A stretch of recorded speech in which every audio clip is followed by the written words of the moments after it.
The most common question that you get this time of year in Holy Week is, what does Maunday mean? You know, and I just tell them that's what the mamas and the papas back in the 60s was talking about. Maunday, Maunday. Maunday, Maunday. No, no. But it is a good question. It's not one of those that, but everybody wants to know. Well, for those on the outside of the church, and even for those on the inside sometimes, it just might sound like a church service that you need to go to. You don't know why or what it's all about, but it's something to put in. And before I talk about what the word means, I want to go back to our reading in John. It's Jesus has gone to Jerusalem for the Passover, and he's gathered his disciples together. He wants to be there with them. He knows what's going to happen. He knows that by the end of the night, one of them will betray him, one of them will deny him 3 times, and all of them will leave him alone in the hour of his greatest pain. And yet, there he is. He's breaking bread, pouring the cup, he's eating with them, he's blessing them, getting down on his knees, washing their feet, and showing them his love and grace and compassion in a time when we might have better understood what was going on if he'd have been angry and bitter. But he wasn't. In a world where we're often surrounded by messages of retaliation, it's a different message that Jesus has. He'd done nothing wrong. He'd lived a life of nonviolence. He'd healed the sick, raised the dead, freed the captives. He had brought hope and life to those that needed it most. And in the end, he knew that he was not about to be thanked for it. He was about to be killed. They don't like me, Mom. They're going to kill me, Dad. Can you imagine that? What do you say to your parents? How could he tell them? Well, in the end, the goodness and the kindness and the compassion and the love that was Jesus Christ was a threat to the Roman authorities. It was a threat to the clergy of the day, more so than any other weapon or army could have. He was so radically upsetting the status quo that they decided the only choice they had was to kill him. The night before, well, he wasn't running away. They knew where he was at. He wasn't plotting his revenge. Instead, he was with the ones that he loved the most, the ones who loved him, the ones that weren't perfect, the ones who knew who he was and what he'd done, and they would be witnesses to his life years afterwards. And we are here in this church today because of their faithfulness. And that's where the word Maunday comes in. Because what do you do if you're Jesus? What do you do if you know you're not going to be around much longer? And you have to tell the people you love the most, the ones who followed you, how to keep moving in the right direction. Well, the word Maunday comes from a Latin word meaning mandatum. And mandatum means mandate or a commandment. And when we talk about Maunday Thursday, we're talking about Mandate Thursday. We're talking about the night that Christ told his disciples exactly what he expected of them. And if you read a book or watch a movie about anyone else, you might think that this is the point where the lead character comes in and he says, listen, avenge my death. Make sure you get him. Right? That's how the movie would be, and the music would swell and everybody would just say, yeah, you know. This ain't like that. The mandatory thing that Jesus tells us to do is in this passage.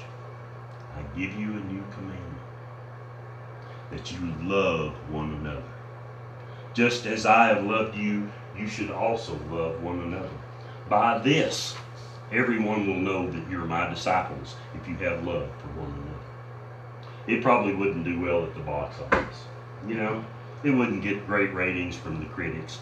The story wouldn't soar to the top of the New York Times bestseller list, but it's a story that transcends all things. Because it's the beginning of a story about what happens when the world does its worst through violence and hatred and fear. And yet love wins anyway. Give God a pinprick of light and he'll fill the darkness with love and grace. It's awesome. But this is Maunday Thursday, and I'm not in charge of changing any of the names of these religious holidays, or I'd change it to that big old love one another Thursday. You know what I'm saying? Or the last thing Christ really wanted us to know before he died Thursday. Because this is the message we Christians all need to hear. We don't need to hide it behind fancy terms. We don't need to check it off as another night in Holy Week. We don't need to hear that. We just need to hear that Christ is love and what he said to other people and what he said to us. Maybe you would help us remember not just what is right or what this night is about. I wish I could see. I'm blind as a bat. But maybe you would help us remember what it means to be Christians. And maybe if we always had that reminder, if we always had that commandment in front of us like we do the Decalogue once a month, then maybe Christ's dream for us would have come true. Maybe we wouldn't be known as Christ's disciples by the fact that we put a Christian fish sticker on our truck or wore a cross around our necks all those years or held our mouths differently. But maybe we wouldn't be known by what we said about what we believed. We would have been known what we showed what we believed. In a few minutes, we'll be celebrating communion together, and you'll hear me repeat the words of institution. The phrases we are told that Christ used when he broke bread and gave it to his disciples for the first time, and this same night, many, many years ago. Those things I'll say to you tonight. For on the night in which he was betrayed, he took bread, and when he had given thanks, he brake it and gave it to his disciples, saying, "Take, eat, this is my body." You hear that all the time, and if you're like me, you're uplifted by it. But what if you'd heard this just as often? On the night Christ was betrayed, he turned to his disciples and said, "I give you a new commandment, that you love one another, just as I have loved you. You should also love one another." We don't say that often in service, well, not in so many words, but I think we try to say it in the breaking of the bread and the sharing of the cup. It's no coincidence Christ said those things in the night of his supper, but we sometimes forget to say them. This year, let's not forget.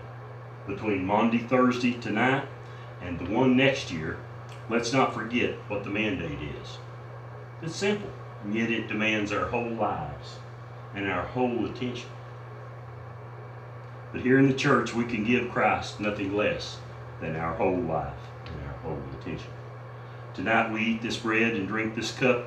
As simple as it seems on the outside, we know that we're choosing no less than to feast upon Christ's love for us.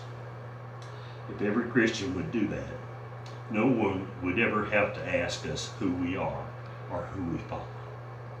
Amen. Amen.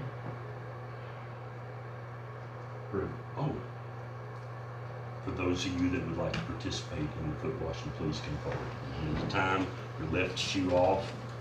I want you to stand on your right foot with your left